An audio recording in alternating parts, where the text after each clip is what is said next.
E aí, pessoal, no vídeo de hoje a gente vai analisar se compensa investir pouco dinheiro. Quando a gente começa no mundo do investimento, a gente vê aquele rendimentos pequenos e chega um questionamento, né? Será que vale a pena investir, continuar investindo com esse pouco dinheiro que a gente tem? E aquelas simulações que coloca R$ 50 e aí daqui a não sei quantos anos vai ter R$ 1 milhão? Essas simulações estão corretas? E a gente vai conversar sobre este assunto. O tópico de hoje é educação financeira. Eu sou o Yudi e bora para análise. Bom, primeiro ponto, vamos analisar essa pesquisa realizada. Fonte do raio-x do investidor brasileiro da Ambima. 63% da população brasileira não investe. Uma pesquisa realizada ano passado. O maior motivo é a falta de controle financeiro, tá? É muito comum encontrar pessoa que gasta tudo que ganha, até mesmo para aqueles que ganham muito bem. É muito comum na consultoria aparecer gente nessa situação. Ganha 10 mil, 15 mil, mas acaba gastando tudo que ganha. Então é mais sobre educação financeira do que ganhar o suficiente. O segundo ponto que a gente vai levantar aqui na análise é o salário médio do brasileiro. Segundo o IBGE, o salário médio é de R$ 2.979, tá?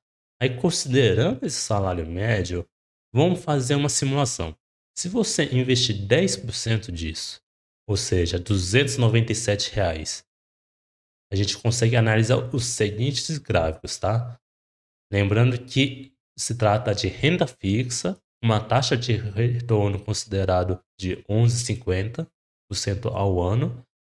E vale lembrar que a média do CDI de 2002 até 2022 foi de mais ou menos 11,5%, tá? E no final a gente vai fazer outra simulação, então fica até o final. Bom, se a gente desconsiderar a inflação e imposto de renda, a gente vai conseguir um total de quase 460 mil depois de 25 anos, investindo R$ 297 todo mês, tá? Seguindo mais um pouco, a gente alcança 1 milhão, tá? É uma quantia razoável, bacana. Mas tem um erro, que seria a inflação. A gente não está considerando a inflação. Se a gente considerar a inflação nesse planejamento, a gente vai reparar que aquele 460 mil que tinha virou 95 mil. Então, se a gente transformar o dinheiro futuro no dinheiro de hoje, esse 460 mil iria valer 95 mil reais. E muita gente faz planejamento errado, desconsiderando a inflação. Aí quando chega o momento, vê que está faltando dinheiro. Mas nessa simulação, está faltando também a questão do aporte. Você não vai ganhar R$ 1.000 para sempre, 2 mil, 3 mil.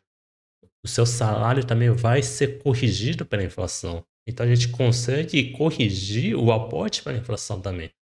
Assim a gente chega numa simulação onde depois de 25 anos você vai ter acumulado R$ 158 mil.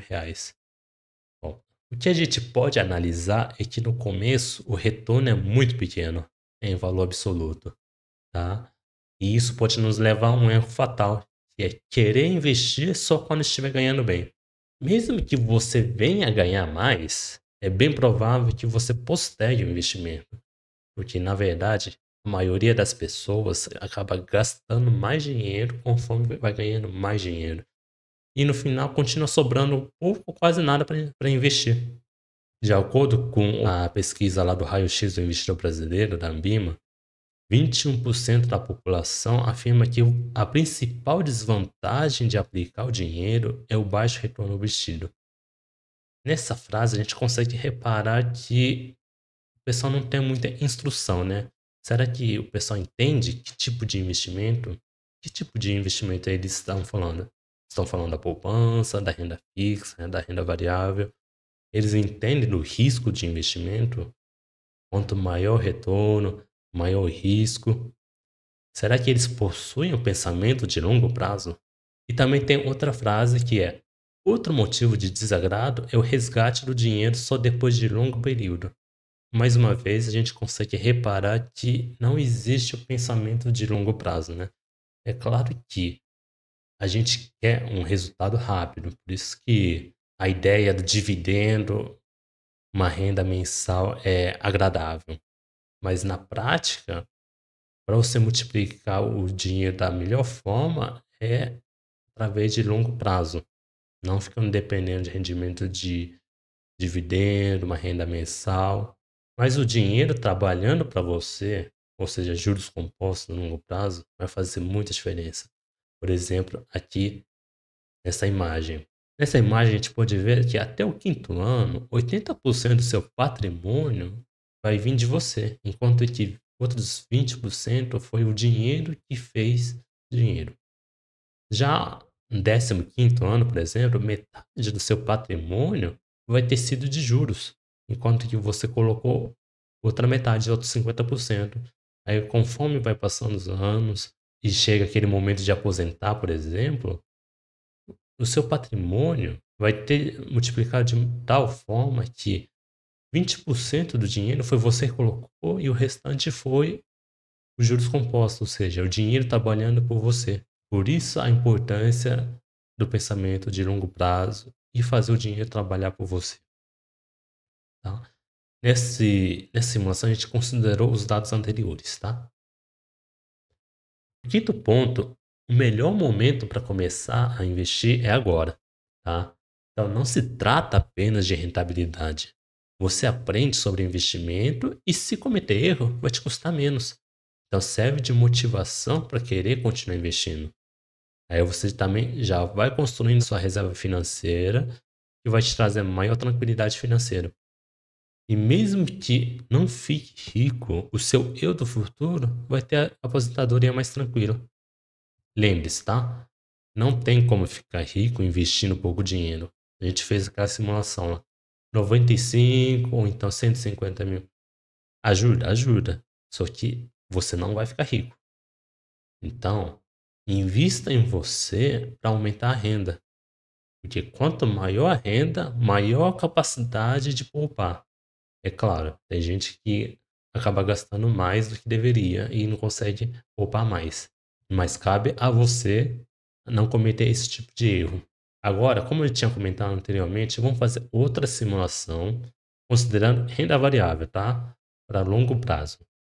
Nesse caso, eu considerei o ETF de S&P 500 no Brasil. A taxa de retorno considerado foi de 15% ao ano, tá? A média do S&P 500 de 73 a 2022 é de mais ou menos 10% ao ano em dólar. E a média do dólar de 95 até 2022 é de mais ou menos 6,77 ao ano. Então, se a gente fizer uma soma, vai dar mais ou menos 15% de ano. Vamos considerar 15%? Nessa simulação, considerando a inflação, imposto de renda e corrigindo o aporte para a inflação, igual à última situação lá da renda fixa, a gente chega nesses resultados, tá? Depois de 25 anos, mais ou menos, 250 mil, tá? Então, você teria, depois de 25 anos, 95 mil reais a mais. Então, olha só. Com renda variável, você vai ter 253. Com renda fixa, você teria 158. Então, no final, você teria 95 mil reais a mais no seu bolso. E aí, faz diferença ou não? Ajuda, né? Bom, agora vamos ao resumo. Primeiro, se você ganha pouco dinheiro, comece mesmo assim. 2, continue investindo e não tenha pressa, tá? Foque no seu trabalho, que é o maior gerador de renda. Qual é a expectativa investindo pouco?